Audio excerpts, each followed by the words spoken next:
ummadda Soomaaliyeed iyo beesha caalamka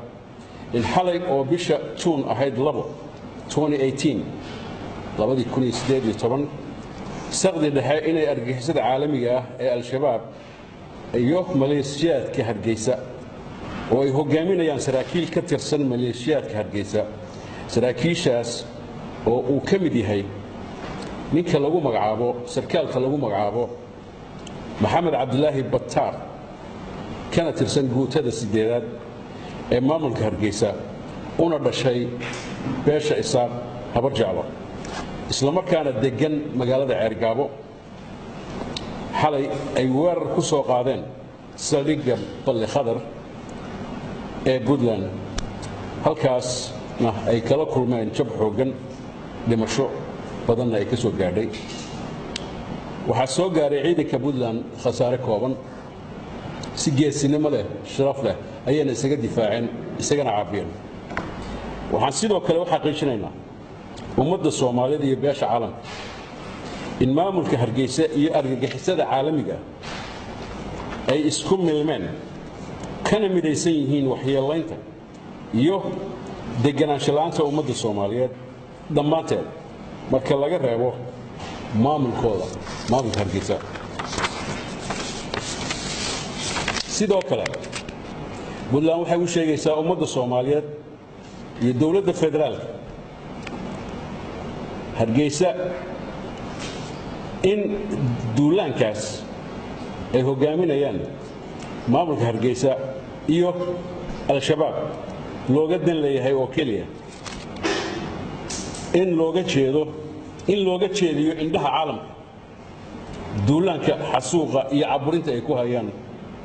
shacabka gobolka Sool ee gaar ahaan magaalada Laascaanood ugu dambeyn dawladda Puntland waxay u sheegaysaa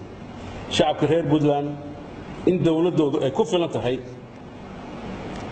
ka safaynta buuraha Calmadow ee gobolka Sanaag iyo Highland maleeshiyaadka Hargeysa iyo al-shabaab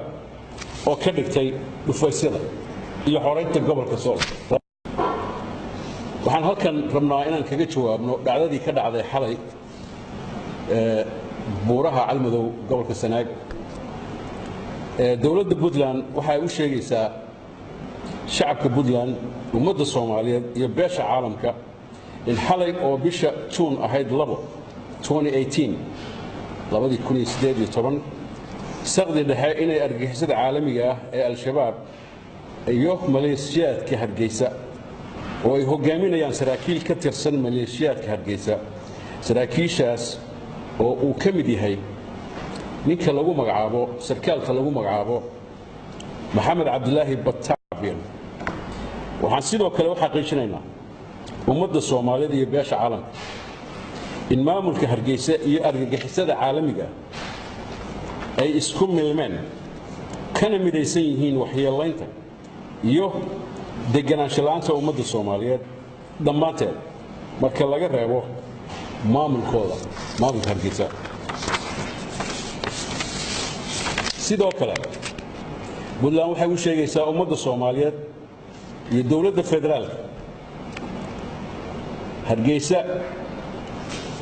in duulaankaas ay hogaaminayaan maamulka Hargeysa iyo al-shabaab looga dan leeyahay oo kaliya in looga jeediyo indhaha caalamka duulaanka xasuuqa iyo caburinta ay ku hayaan shacabka gobolka Sool ee gaar ahaan magaalada Laascaanood ugu dambeyn dawladda Puntland waxay u sheegaysaa shacabka reer Puntland in dawladda